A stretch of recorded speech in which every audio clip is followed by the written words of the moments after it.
It's that time of the week for pretty much the VLGA Connect flagship program, the show with the most diehard following. It's the weekly governance update with Stephen Cooper. Hi, Stephen. Oh, hi, Chris. How are you? I'm glad people have got nothing better to do than watch this. Last week's episode has hit an all-time high, I've got to tell you, in terms of Who knew? Numbers. Yes, we're still only in double digits, mind you. Don't get too carried away.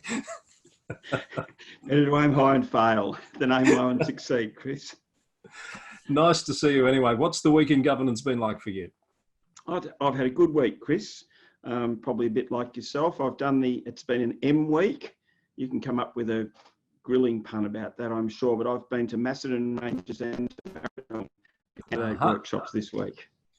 Very good. And we will talk about the workshops and the issues that are coming out of them. But firstly, I wanted to touch on an element of the new Local Government Act that I know you've been having a close look at in the last few days, and that is this change that came through the parliamentary process when the Act got adopted, that it impacts on potentially electoral structures for rural councils post the next election. Yeah, Chris. So there's a schedule on the Local Government Victoria website of the 38 councils that are affected by this. So rural councils who have not finished their electoral representation when they were curtailed, who will have the opportunity to, after the election, go through another review process, I suppose, with a different body, a ministerial panel, which will include the VEC, but some ministerial appointments as well. And the options on the table for that list of rural councils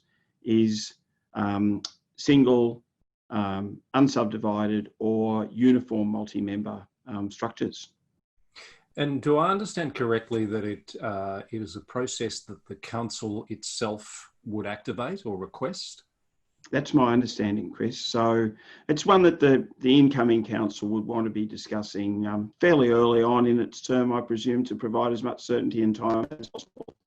Indeed. Certainly, the schedule of councils is on the website, so that would be open to them. Okay, so there is also a schedule that exists of the structures as we understand them now that apply for this coming election and then for 2024. So one would assume if councils take up that option, we're going to see potentially some changes to that.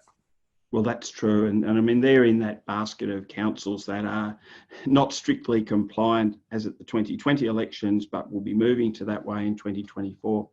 There's another little element that's, I presume, on the minister's desk, has to consider what to do with those councils where the VEC review wasn't concluded. There are 5 of particular note. The 4 single-member wards being Banyule, Burundara, Murrindindi and Nillumbik, and the multi-member ward council being Mitchell. If the voter tolerance is a plus or minus more than 5%, the minister might be considering some tweaking of ward boundaries. I also assume, Steve, with the change of minister, that the timeline for that might be a bit longer than it would otherwise have been while the new minister comes up to speed with the issues. I think those in the sector, Chris, will be well aware that there was an expectation there'd be some electoral rigs in the public arena by now, and they're still on the way. I presume a new minister is presented with a whole basket of things to think about, and that just takes a little bit of time. Indeed, indeed. One of the issues that's been coming up in the candidate information sessions that both you and I have been running for the VLGA is around councillor allowances, understanding how they work, understanding it's almost understanding the way the councillor role is categorised in terms of tax and superannuation, etc. It can be quite complex, can't it?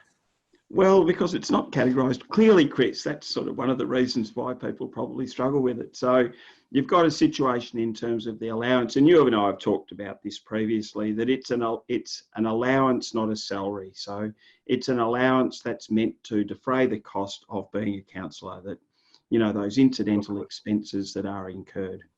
And the councils get to consider where on the scale, you know, every so often the minister will make a determination as to the maximum, and, you know, I would presume and recommend that most councils take that maximum. But then again, For tax and superannuation purposes, councils can, and we're not qualified to give tax advice, but so they'll go and get their own. But in general terms, councils are able to unanimously resolve to have pay-as-you-go tax applied and to have added to that salary an amount equivalent to the 9.5% compulsory superannuation. So councils will look at that. And then, of course, for work cover purposes, there's some responsibilities that sit with the CEO in terms of management of the councillor group in relation to appropriate workplace safety legislation, which would almost make them employees, but they're not employees. So there's a complexity there. Absolutely right. And we don't have time to unpack all of that on the weekly governance grill, the weekly governance update. Greater minds than ours, Chris. One more before we let you go, and that is as the 1st of September looms ever closer, there's quite a bit of work that needs to be done, and governance rules is one of those. I think you've had a look to see a few councils have got their governance rules out there for community consultation. I did some just a bit of Googling, Chris, and as simple as Googling Governance Rules Council Victoria came up with, there were 5 on the first page. So Bullock, Campaspe, Surf Coast, Mildura and Glen Ira all just popped up really easily as councils that have got that consultation underway. So for those that are still not quite there, there's a lot of ready access to that. And obviously there's a number of councils now who have got their consultation going, noting that they have to consult, but there's not a section 2 that they're really bound by. To get something back and into their August council cycle to meet the deadline. How much variation, if any, are you seeing across the different sets of governance rules that are out there, Steve? Chris, I can't confess to having read all of those ones that I've just mentioned, but I did have a quick look at the Bullock example, which was, a smaller rural council, a really tidy document, 40 pages, includes their meeting rules, and presumably they've ticked off and includes all of their all of the requirements of the governance rules, including an election period policy. 43 pages, which is really tidy.